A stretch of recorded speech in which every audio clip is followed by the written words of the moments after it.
जय हिंद साथियों। मैं सरदारदीप सिंह, फाउंडर मेंबर और नेशनल काउंसिल मेंबर आम आदमी पार्टी जम्मू से। तो बहुत देर के बाद आज एक दफ़ा फिर आपसे बात करने को मन था। तो साथियों, आज की बात एक बड़ी इंटरेस्टिंग सब्जेक्ट पे होगी। कल मेरे एक वेल विशर हैं राजौरी से, उन्होंने एक व्हाट्सएप पे एक उर्दू में एक मैसेज लिखा हुआ था, एक पोस्ट लिखी हुई थी, बल्कि एक मैसेज था। मैं आपको पढ़ के सुनाऊंगा। तो ये आज की बात उसी पस मंज़र में होगी। मैसेज ये था कि किसी कौम को तबाह करने के लिए एटम बम और दूर तक मार करने वाले मिसाइलों की ज़रूरत नहीं होती, बल्कि इसके निज़ाम उर्दू का लफ्ज़ है। निज़ाम तालीम हो गया कि एजुकेशन सिस्टम। निज़ाम तालीम का मयार गिरा दो, तो उसकी क्वालिटी गिरा दो, मयार क्वालिटी। और तलबा, स्टूडेंट्स, तालिबात, गर्ल स्टूडेंट्स को इम्तहानात में नकल लगाने की इजाज़त दे दो, तो उनको एग्ज़ामिनेशन सेंटर्स में नकल करवाने की छूट भी दे दो। तो वो कौम खुद ही तबाह हो जाएगी, वो कौम खुद ही तबाह हो जाएगी।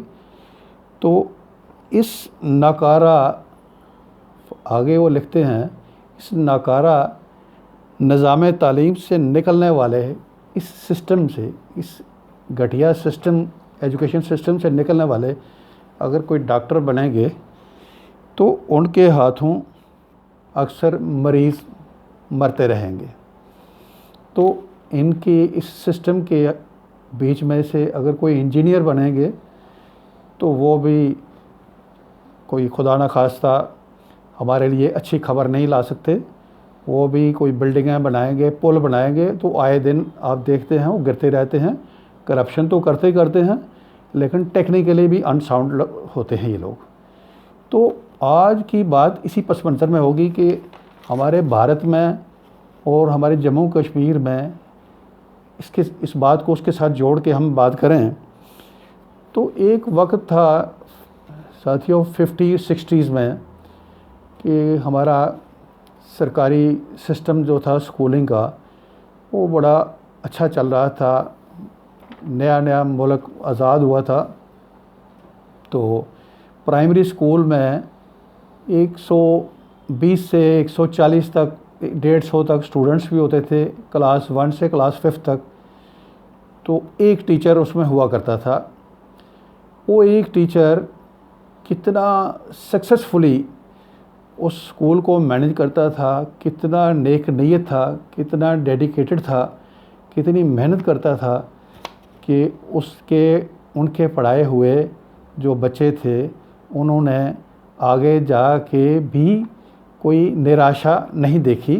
तकरीबन बहुत हद तक बच्चे आगे भी कामयाब ही रहे। तो उस वक़्त ये था कि ये जो इंग्लिश का जो यूज़ था वो क्लास 6 से शुरू होता था। आज तो नर्सरी के बच्चे को हम अंग्रेज़ी पढ़ाने में अपनी शान महसूस करते हैं। उस वक़्त ये अंग्रेज़ी का जो इंट्रोडक्शन था ये क्लास 6 से था। अब क्लास 6 से भी आगे वो लोग जो टीचर थे सरकारी स्कूलों के, इतने डेडिकेटेड थे, इतने मेहनती थे, इतने ईमानदार थे, बड़ी थोड़ी तनख्वाहों में उन लोगों ने उस अंग्रेज़ी का मेयार भी, बाकी सब्जेक्ट्स भी पढ़ाए, हिस्ट्री जोग्राफ़ी भी पढ़ाया, मैथ भी पढ़ाया, अंग्रेज़ी भी इतनी अच्छी पढ़ाई कि उन दिनों के पढ़े हुए लोग हमारी एडमिनिस्ट्रेशन में बड़े बड़े ओहदों से अभी थोड़ी देर पहले रिटायर हुए। तो ये आपके सामने है। उन्होंने बड़ा अच्छे तरीके से नौकरी भी करी और काम भी किए। तो ये उनकी डेडिकेशन थी उन टीचर्स की। अब साथियों, अब देखें अब क्या हो रहा है। पिछले 30 सालों में हमारे देश में, हमारे जम्मू कश्मीर भी एक देश का हिस्सा है, क्या खेला जा रहा है। 30 साल पहले साथियों, आपको याद होगा कि कांग्रेस का दौर था तो कांग्रेस के दौर में मरहूम अर्जन सिंह जी होते थे, वो HRD मिनिस्टर हुआ करते थे, काफ़ी देर रहे। तो उनके बारे में अक्सर ये बात मशहूर थी कि वो दफ्तर में आके सोते रहते हैं। तो बाकी अगर वो मिनिस्टर होके अपनी नींद पूरी करते थे तो नीचे क्या होता होगा। तो उन दिनों उनके सलाहकारों ने, पता नहीं कौन से बेईमान लोग थे, उन्होंने एक आर्डर निकलवाया भारत सरकार से कि क्लास 8 तक किसी बच्चे को फेल ही ना किया जाए। क्लास 8 तक किसी बच्चे को फेल ही नहीं करना है। तो एजुकेशन को बढ़ावा दे रहे हैं हम। अब कोई पूछे कि ये कौन सा बढ़ावा देने का कौन सा तरीका है। अब देखें, वो जो हमारा सरकारी सिस्टम जो पहले वाला, वो बेईमानी की तरफ शिफ्ट कर चुका था बुरी तरह से। उन लोगों ने, उनकी अकाउंटेबिलिटी ख़त्म हो गई, उनके ऊपर चेक एंड बैलेंस ख़त्म हो गया, उनकी देख रेख ख़त्म हो गई।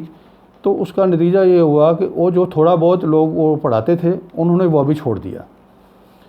उससे क्या हुआ कि 20-25 साल जब क्लास 8 का वो डिस्ट्रिक्ट बोर्ड का एग्ज़ाम देने बच्चे अपीयर होते थे, तो उसमें वो जो गरीब और मिडिल क्लास के जो सरकारी स्कूलों के बच्चे जो वहाँ पढ़ते थे, वो तकरीबन 80% बच्चे फ़ेल हो जाते थे, 8th क्लास में ही फ़ेल हो जाते थे। जो 20% थोड़े से नंबर लेके पास भी हो जाते थे, उनमें से भी 10% आगे जाके 10th क्लास में ड्रॉप हो जाते थे। तो ये खेल साथियों चलता रहा 25-30 साल चलता रहा। 25-30 साल के बाद भारत के उन दिल्ली में बैठे हुए उन लोगों की नींद खुली कि हमसे बड़ी गलती हो रही है, ये बड़ा तबाही होगी। अब हम ऐसा करेंगे, क्लास 5th में भी चेक करेंगे, 6th में भी चेक करेंगे, 7th में भी चेक करेंगे। अब वो कौन सा चेक शुरू हुआ, अब वो चेक की बात मैं बाद में बताऊंगा।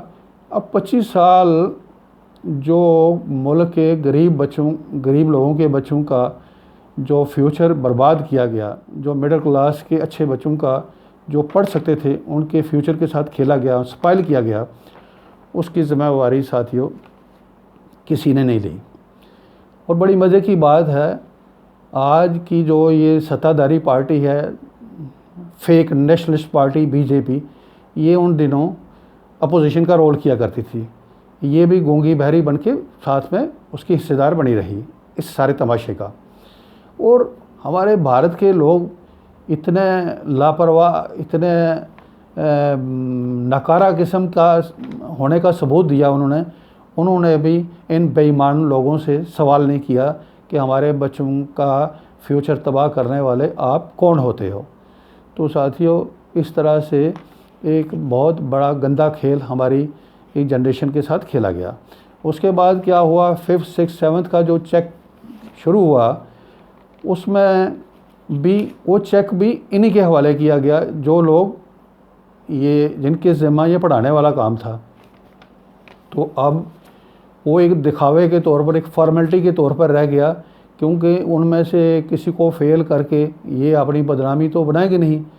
तो इन्होंने उसको भी एक बराए नाम एक बैरियर बना के वो 5th, 6th, 7th वाला सिलसिला आज भी चल रहा है, ये चलाए जा रहे हैं। प्राइवेट सेक्टर के लोगों ने इसको इनकार किया, उसमें सरकार ने कहा ठीक है, आप 8th क्लास में हमारे बैरियर से आपको निकलना पड़ेगा, बाकी वाला आप रहने दो। तो सरकारी सिस्टम में जहाँ गरीब लोगों के बच्चे पढ़ते हैं, मिडिल क्लास के भी बच्चे पढ़ते हैं सरकारी सेक्टर में, वहाँ आज भी वो फॉर्मेलिटी चल रही है 5th, 6th, 7th क्लास वाली। अब साथियों, जो क्लास 8th में पिछले 10 साल से जो खेल चल रहा है, उसमें हमारा जो एजुकेशन सिस्टम है जम्मू कश्मीर का मैं बात करूँगा, बाकी भारत के बारे में मैं पूरी जानकारी मुझे नहीं है, तो मुझे वो बात करनी नहीं चाहिए। तो जम्मू कश्मीर की बात मैं करूँगा। जम्मू कश्मीर में जो 8th क्लास का डिस्ट्रिक्ट बोर्ड्स बनाए हुए हैं इन्होंने, वो diets district institutes of education and training नाम के सेंटर बनाए हुए हैं। उसमें भी अपने चहेते लोगों को अपनी सिटी की, टाउन की पोस्टिंग दे के उनको बैठाया हुआ है वहाँ।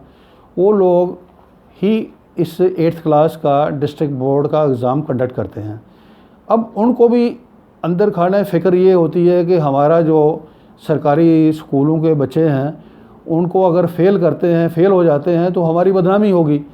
वो लोग क्या करते हैं कि जो एग्ज़ामिनेशन जो एग्ज़ाम होता है, वो पेपर होते हैं, उनके इतने सब स्टैंडर्ड होते हैं कि वो सब स्टैंडर्ड पेपर इसलिए बनाए जाते हैं ताकि हमारे सरकारी स्कूलों के बच्चों को किसी तरीके से वो पास परसेंटेज हमारी बढ़ जाए। तो आपको ये हैरानी होगी कि इनके उस सब स्टैंडर्ड एग्ज़ाम होने के बावजूद भी उसमें 60-70% बच्चे ही उसको पास कर पाते हैं सरकारी सेक्टर के। अब रही जो प्राइवेट सेक्टर के जो स्कूल हैं, Jammu Kashmir board of school education के साथ एफिलेटेड हैं, उनके बच्चे भी जाते हैं वहाँ उस 8th क्लास का एग्ज़ाम देने। वहाँ क्या होता है, जो प्राइवेट सेक्टर में बच्चा कमज़ोर होता है, 20% नंबर लेने के काबिल होता है, वो वहाँ उस कमज़ोर सिस्टम में वहाँ नकल का प्रबंध भी किया ठीक ठाक कराया जाता है ताकि अपने सरकारी सेक्टर के बच्चों को आगे ले जाना है। तो उस फाउल प्ले का बेनिफिट प्राइवेट सेक्टर के बच्चे भी लेते हैं, उस वीक सिस्टम का, उस फाउल प्ले सिस्टम का। जो 20% नंबर लेने वाला बच्चा वो 8th क्लास के डाइट के एग्ज़ाम में 70-80% नंबर लेके पास होता है। अब जो पास हो गया, वहाँ से डिक्लेयर हो गया, उसको 9th क्लास में एडमिशन को डिनाई नहीं कर सकता। 9th क्लास भी वो इसी तरह से रेंगते रेंगते 10th क्लास में पहुँच जाता है। 10th क्लास में या तो वो ड्रॉप हो जाता है, फेल हो जाता है, या बड़ी मुश्किल से कुछ स्टैचू वगैरह लगा के पास हो जाता है। तो अगर वो ऐसी कंडीशन में किसी प्रमोट हो भी गया तो समझ लें कि वो आगे 11th 12th में जाके उसका टाइम भी बर्बाद हुआ, तो वो आगे जाके फेल हो गया, वो बिल्कुल ट्रैक से हट गया वो, तो उसका टाइम भी ख़राब हुआ, उसका डिमोरलाइजेशन भी हो गई, तो एक स्ट्रेस का शिकार भी उसको बना के रख दिया गया। ये है साथियों हमारी जम्मू कश्मीर का एजुकेशन सिस्टम क्लास 8 तक। अब रही बात जो क्लास 10th और 12th की, जिसकी देख रेख का काम Jammu Kashmir board of school education को सौंप रखा है। अब Jammu Kashmir board of school education, जैसा हमारे एक साथी ने पहले भी आपको बताया, एक दौर था 20-25 साल पहले इस बोर्ड का शुमार जो था कंट्री के टॉप के 4-5 बोर्ड्स में आता था। आज की हालत ये है कि Jammu Kashmir board of school education के साथ इस तरह खिलवाड़ किया गया पिछले 10-15 सालों में कि आज वहाँ पे जो एक तकरीबन बोर्ड ना हो के एक करप्शन सेंटर बन के रह गया। उसका एक तरीका, एक फाउल प्ले वहाँ कैसे चल रहा है, जो ये हायर सेकेंडरी स्कूल के गवर्नमेंट के प्रिंसिपल्स होते हैं, यही प्रिंसिपल इसी ग्रेड में चीफ एजुकेशन ऑफिसर भी लगते हैं, और यही लोग अपना डेपुटेशन मैनेज करके, इन्फ्लुएंस करके बोर्ड ऑफ स्कूल एजुकेशन में जॉइंट सेक्रेटरी के ओहदे पर फायज हो जाते हैं। अब जॉइंट सेक्रेटरी वो बन गए तो मेन काम जॉइंट सेक्रेटरी ही करते हैं वहाँ बोर्ड का। अब वो लोग क्या करते हैं, वहाँ उनका होना ये चाहिए था कि बोर्ड का और एजुकेशन डिपार्टमेंट का कोई कनेक्शन नहीं होना चाहिए था, अगर ईमानदारी से उस पर चेक रखने की बात होती। लेकिन यहाँ एक बड़ा घटिया तरीके से कंप्रोमाइज़ किया गया। जो जॉइंट सेक्रेटरी लेवल के जो लोग होते हैं वो फिर अपनी बरादरी के हायर सेकेंडरी स्कूल्स के, हाई स्कूल्स के रिज़ल्ट्स को मेंटेन करने के लिए फिर वो बोर्ड के अंदर बैठ के एग्ज़ामिनेशन सेंटर के में हेरा फेरी का काम होता है, नकल करवाने का काम होता है, और हर किस्म का fall play, even secrecy department में भी कंप्रोमाइज़ किया जाता है। और इस वजह से उनका इंटरेस्ट ये होता है कि अपने बरादरी का उनकी नाक ना कट जाए, उनके इंक्रीमेंट्स को भी सिक्योर किया जाए ताकि उनके सरकार उन पर उंगली ना रखे, उनके इंक्रीमेंट ना बंद हो जाएं। अब ये सारा खेल जो ऊपर वाला जो बोर्ड का बड़ा ऑफिसर है, सेक्रेटरी है, चेयरमैन है, वो लोग एक बड़ी ग्रांट के साथ अंदर कंप्रोमाइज़ करके उसमें एक करप्शन का व्यापार जो है पिछले 15 साल से दबा के चल रहा है। करोड़ों रुपए की ग्रांट है और उसमें खूब प्रिंटिंग पब्लिशिंग के नाम पर उसमें ये ऑनलाइन चीज़ें ना करके ऑफलाइन करके सारा आउटसोर्सिंग करी गई है, कंप्यूटर से प्रिंटिंग में वो एक सारा करप्शन का धंधा चला हुआ है अंदर। उस वजह से वो लोग जो हैं उनको भी अपने करप्शन का धंधा चलाने के लिए जॉइंट सेक्रेटरीज के साथ कंप्रोमाइज़ करना पड़ता है। तो इस तरीके से हमारा Jammu Kashmir board of school education की जो क्लास 10th और 12th में क्या गंदा खेल चल रहा है, इसकी जानकारी आप अपने लेवल पे भी कंफर्म कर सकते हैं।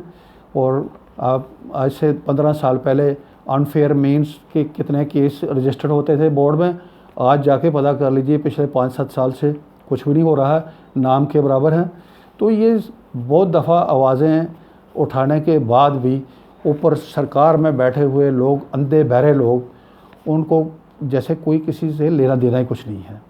तो अगर इस किस्म के कंप्रोमाइज़ ये सब कुछ इग्नोर करके, ये सारी चीज़ें यहाँ दरगुजर करके, यही अगर हमारी जम्मू कश्मीर का ये हाल है तो बाकी भारत में भी तकरीबन यही स्थिति है।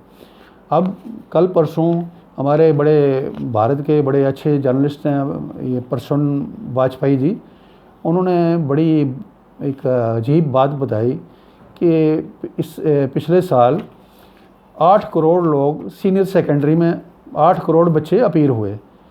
तो जब एग्ज़ाम हुआ तो एग्ज़ाम में 3.5 करोड़ ही कंट्री में उसको पास कर पाए, 4.5 करोड़ बच्चे ड्रॉप हो गए। ये अभी पिछले साल का डाटा उन्होंने बताया।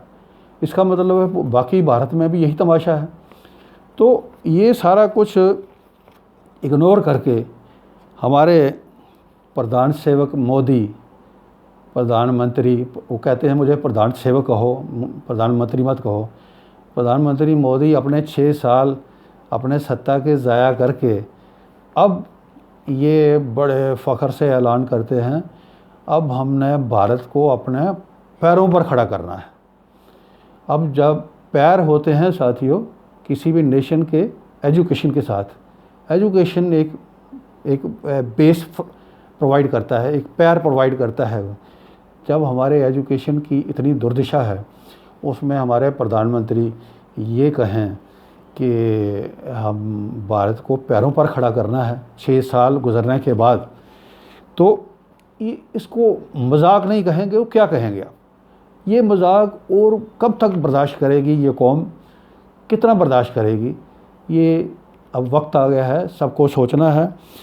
और करप्ट, अब ये टाइम आ गया है करप्ट और फ़िरका परस्त ताकतों को, जो ये लोग आज बार बार फ़िरका परस्ती का नारा दे के, करप्शन का लूट मार करके, ये लोगों को बेवकूफ़ बना के बार बार सत्ता पर काबिज़ होके हमारी जो बेस है वो पूरी तरह से खोखला है। इनको इसकी कोई परवाह नहीं है। ये ऐसे निज़ाम को, ऐसी पार्टियों को अब उनसे छुटकारा हासिल करने का साथियों वक्त आ चुका है। तो मेरी पुरज़ोर अपील होगी हमारे अच्छे नौजवान लोगों से, नौजवान तबका से ख़ास करके, कि वो अच्छे लोग एक हिम्मत करके बाहर आएँ, अपने लोगों को तैयार करें, अपने समाज को तैयार करें और इतनी अवेयरनेस दे दें कि अगर इस देश को इस नाजुक मोड़ पे बचाने का काम किसी ने ना किया तो फिर इतने गहरे अंधेरे में ये फंस जाएगा और ये दोबारा गुलामी की तरफ भी जा सकता है। तो इन सब चीज़ों से बचा के रखना हम सब का फ़र्ज़ है।